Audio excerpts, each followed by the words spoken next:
साल 2015 या उससे पहले डेब्यू करने वाले खिलाड़ियों में संजू सैमसन इकलौते खिलाड़ी हैं जिन्होंने आज तक कोई भी वर्ल्ड कप नहीं खेला और अभी भी वो टीम में अंदर बाहर होते रहते हैं। मतलब संजू सैमसन की किस्मत का अंदाजा आप इससे लगाइए कि 2015 में उन्होंने एक मैच खेला, फिर 2016 में एक भी नहीं खिलाया गया, 17 में एक भी नहीं खिलाया गया, 18 में एक भी नहीं खिलाया गया, 19 में एक भी मैच नहीं खिलाया गया। देन 2020 में उन्हें 6 मैच खेलने को मिले। कहा गया जी हम इन्हें T20 वर्ल्ड कप के लिए तैयार कर रहे हैं। वर्ल्ड कप की तैयारी शुरू कर दी तो कहा गया जी इनको बाहर बिठा दीजिए, ओडीआई वर्ल्ड कप में इनको हम खिलाएंगे। फिर ओडीआई वर्ल्ड कप आया, फिर उनको बाहर बिठा दिया गया जी, कहा गया सीनियर खिलाड़ी हैं। फिर एशियन गेम्स आए, उसमें खिलाया नहीं गया, कहा गया जी बहुत सीनियर हैं। अभी T20 वर्ल्ड कप आ रहा है, उसमें फिर बाहर कर दिया, कहा गया जी इनसे जूनियर खिलाड़ियों को मौका दे रहे हैं। इनकी जगह जिस यंग खिलाड़ी को मौका दिया गया है उसकी उम्र 30 साल है और ये 29 साल की है। और 2022 में इनका एवरेज जब 50, 60, 70 चल रहा था, उसके बावजूद इनको मौका नहीं मिला। ये सारी बात इसलिए बता रहे हैं क्योंकि संजू सैमसन को लेकर हमेशा यह बात उठती है कि संजू सैमसन एक अनलकी क्रिकेटर है, एक ऐसा क्रिकेटर जिसकी किस्मत उसका साथ नहीं देती, और अगर साथ दे रही होती तो शायद वो अलग लेवल पे खेल रहा होता। एक ऐसा क्रिकेटर जिसे बहुत सारे लोग ये मानते हैं कि इंडियन टीम में कैप्टन होना चाहिए था जब सीनियर खिलाड़ी मौजूद नहीं थे। लेकिन अब संजू ने इस बात को लेकर खुलकर अपनी बात रखी है कि वो वाकई में अनलकी हैं या उन्हें अनलकी दिखाने की कोशिश की जाए।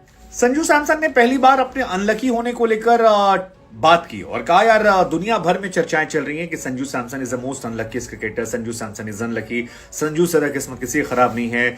उनके यहाँ के सांसद ने भी लिखा कि जब रोहित और हार्दिक जैसे प्लेयर नहीं थे, राहुल नहीं खेले थे, तो जिसे मिडिल ऑर्डर की बैकबोन होना चाहिए था, जिसे कैप्टनसी करनी चाहिए थी, वो बंदा बाहर बैठा है। सो ये बहुत खराब है। लेकिन अब संजू ने कहा यार इतना अनलकी अनलकी अनलकी सुन लिया मैंने, बट मैं अनलकी नहीं हूं, मैं किस्मत वाला हूं।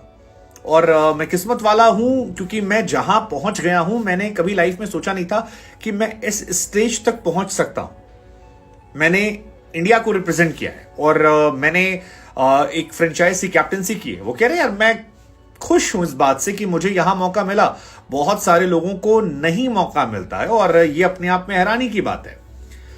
अब संजू सैमसन ने रोहित को लेकर ही बात की, कहा यार रोहित वो पहले इंसान थे जो मेरे पास आए और मेरी तारीफ की, मुझे समझाया, कहा कैसे हो, क्या चल रहा है, और उसके बाद उन्होंने मुझे बताया कि तुम कैसे और बेहतर कर सकते हो।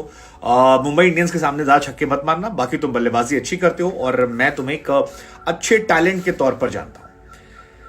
संजू सैमसन बीते 8 सालों में लगातार टीम में आते हैं, टीम से जाते हैं। उनकी परफॉर्मेंस जो है वो कई बार बहुत अच्छी होती है, फिर सडनली धड़ाम से गिर जाती है। और अब इसको लेकर दो तरह की बातें। पहली बात यह कि संजू सैमसन इसके अलावा क्या कह सकते हैं, मतलब वो टीवी पर आकर ये तो नहीं कह सकते ना कि मैं अनलकी क्रिकेटर हूं।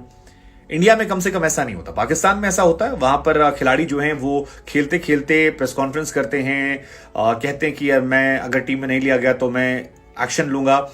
इंडिया में ऐसा नहीं होता। इंडिया में आप अगर ऐसा करते हैं तो आपकी बैंड बच जाती है, और संजू सैमसन ऐसा नहीं चाहेंगे उनकी बैंड बच जाए। तो एक हो सकता है कि इस बयान के जरिए वो अपने आप को लेकर जो थोड़ी बज़ है वो डाउन कर जाते हो और थोड़ा लो प्रोफाइल रहना चाहते हो, क्योंकि कई बार आपकी पीआर टीम आपका नुकसान भी कर देती है। संजू सैमसन को लेकर बहुत ज्यादा उनकी फैन फॉलोइंग भी है, प्लस उनकी पीआर टीम भी शायद होगी। तो कई बार ये सिलेक्टर्स की आंखों में खटकने लगता है। कोई इंसान बहुत डाउन टू अर्थ है, डाउन प्रोफाइल है, तो उसको लेकर मैनेज होता है। बट एक बार जब स्टार बन जाते हो बहुत बड़े वाले, फिर तो आपकी पीआर टीम चल जाती है कि आप बहुत बड़े प्लेयर हैं।